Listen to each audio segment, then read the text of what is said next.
Hai guys, jumpa lagi bersama saya di SE Film. Maaf guys sebelumnya, karena hampir 3 minggu nggak upload video karena sakit. Oke, kali ini SE Film akan menceritakan alur film berjudul N-Bully tahun 2006. Film ini menceritakan tentang Lukas yang berubah menjadi kecil karena ramuan para semut. Oke, langsung saja kita ke jalan ceritanya.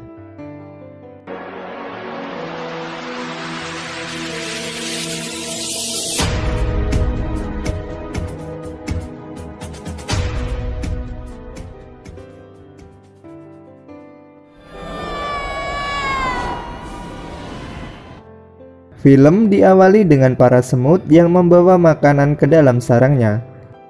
Seekor semut bernama Zog sedang mencari kristal api untuk bahan terakhir ramuan ajaibnya.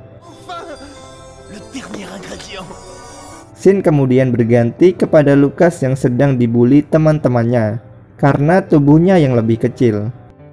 Tak terima dengan hal itu, Lukas melampiaskan kekesalannya kepada para semut yang ukurannya lebih kecil. Para semut panik karena sarang mereka dihancurkan oleh Lukas.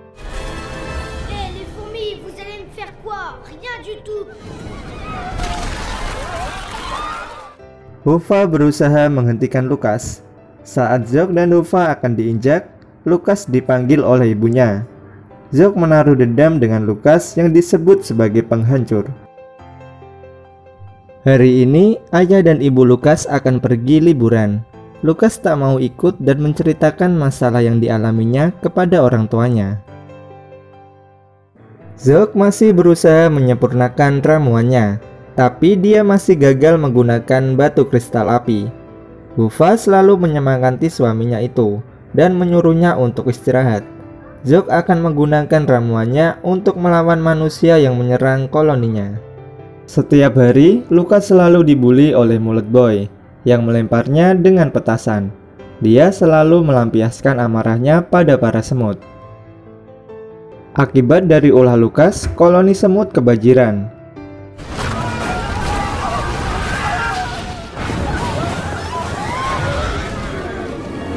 Saat Zog berhasil menyempurnakan ramuannya, dia dan Huffa ikut tersapu air bah.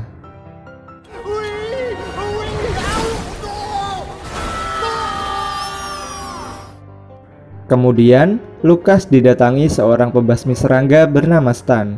Ia menawarkan kontrak yang belum sempat ditandatangani oleh ayah Lukas.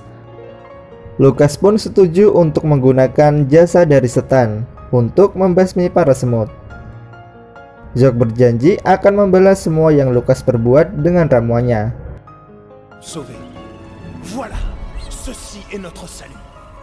Malam harinya, Zog pergi mencari Lukas yang sedang tertidur. Zog kemudian memasukkan ramuannya ke dalam telinga Lukas. Saat terbangun, Lukas melihat benda-benda di sekelilingnya menjadi besar. Ramuan yang dibuat oleh Zog membuat Lukas menjadi kecil. Nenek Lukas yang terbangun tak percaya melihat cucunya dibawa oleh kawanan semut. Lukas dibawa pergi oleh Zog dan semut lainnya dan dimasukkan ke dalam sarang untuk diadili. Lukas kemudian dibawa menghadap sang ratu.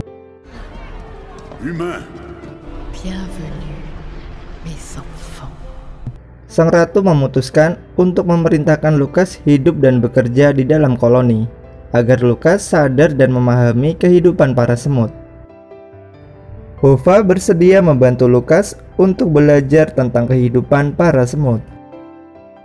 Agar bisa berubah ke ukurannya kembali, Lukas harus bersedia belajar menjadi seekor semut. Hari ini Lukas akan belajar untuk mencari makanan.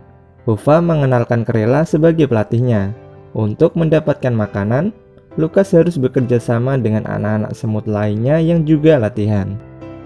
Satu lagi teman Krela bernama Fugak, yang tahu banyak tentang kehidupan manusia karena sering berpetualang. Mereka pun memulai latihan mendapatkan makanan. Lukas tak mau bekerja sama dengan semut lainnya. Akibatnya, timnya harus kalah dengan tim lainnya. Tak mudah bagi Lukas menjadi seekor semut. Tiba-tiba segerombolan tawon datang menyerang koloni semut.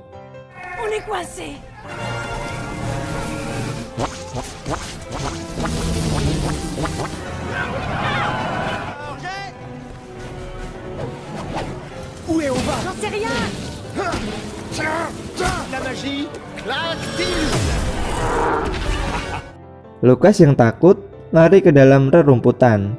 Seekor tawon mengejarnya. Kemudian dia menemukan petasan yang dulu dilempar oleh si pembuli. Lukas punya ide untuk meledakkan petasan itu.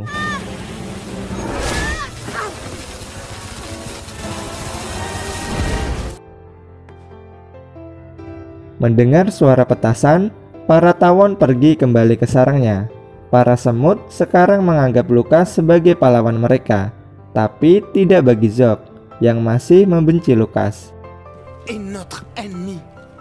Il ne sauve pas les fourmis. Huffa kemudian mengajak Lukas ke ruangan sang ibu semut. Dalam dinding tanah, tergambar ratu dari segala ratu semut yang telah menjadi legenda. Di sebelahnya, Lukas menemukan lukisan makhluk jahat yang bagi para semut dikenal sebagai pembasmi. Lukas baru teringat akan kontraknya dengan Stan. Dia segera kembali ke rumah untuk membatalkannya. Sesampainya di rumah, Lukas segera mencari nomor telepon Stan agar Huffa dan yang lainnya tak curiga. Sementara itu, Krela dan Fugak sedang asik merebutkan permen di meja. Saat telah tersambung, segera Lukas menyuruh untuk membatalkan kontraknya. Tapi, nomor yang Lukas telepon bukan nomor Stan. Lukas pun tak mengetahui hal itu. Mereka pun kembali ke koloni dan bertemu dengan Zog. Zog jangan tahu kalau mereka pulang dari rumah Lukas. Karena menjadi ancaman bagi Huffa, Zog mengancam Lukas kalau dia tak akan memberikan ramuan pembesar. Lukas pun diusir agar menjauh dari Huffa dan para semut. Huffa menanyakan keberadaan dari Lukas. Ia tahu kalau Zog telah mengusirnya. Mereka pun pergi mencari Lukas dan meninggalkan Zog sendirian. Zog pun menyesal atas perbuatannya. Lukas yang tersesat bertemu dengan katak besar yang hendak memakannya. Saat berjumpa dengan teman-temannya, katak itu mengejar mereka semua. Namun sayang, katak itu berhasil menelan Lukas hidup-hidup. Di dalam perut katak, Lukas bertemu beberapa serangga yang siap menunggu ajalnya. Zog yang datang berniat menolong Lukas. Dia pun ikut jadi santapan katak. Karena terlalu banyak makan, si katak perutnya kembung dan memuntahkan mereka semua. Mereka pun segera pergi dari tempat itu. Semenjak peristiwa itu, hubungan Zog dan Lukas mulai membaik. Mereka saling memahami satu sama lain. Bonne nuit, Zog.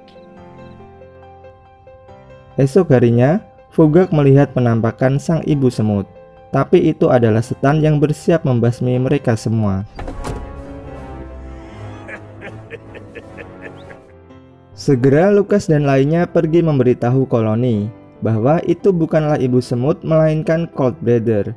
Awalnya koloni tak percaya, tapi setelah Lukas jujur kalau semua itu karenanya, mereka berencana melawan Stan dengan ramuannya Zog. Tapi mereka harus mencari sekutu. Pergilah mereka ke sarang tawon. Mereka menjelaskan bahaya yang akan terjadi. Melihat kekacauan yang terjadi, akhirnya para tawon bersedia membantu.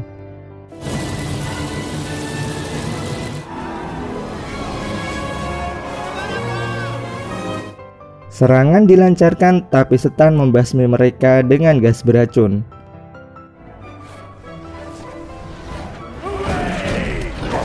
Rencana menggunakan ramuan Zog gagal dilakukan. Lukas pun punya ide untuk menggunakan senjata sengat para tawon yang dicampurkan dengan ramuan Zog. Saat semua pasrah menunggu ajal mereka, di saat yang tepat Lukas dan para lebah berhasil mendaratkan sengat tepat di pantat Stan. Lebah yang lain mengejar Stan yang lari ketakutan. Mereka berhasil mengusir Stan dan menyelamatkan semua serangga. Lukas sudah tak dianggap lagi sebagai penghancur, tapi kini dia telah menjadi bagian dari koloni semut. Zog kemudian memberikan ramuan pembesar agar Lukas kembali ke ukurannya semula dan berkumpul dengan keluarganya. Lukas akhirnya kembali ke ukuran semula saat ayah dan ibunya pulang dari liburan. Mereka kini berkumpul bahagia. Kini Lukas sadar pentingnya saling menghargai satu sama lain, meskipun kepada makhluk yang lebih kecil.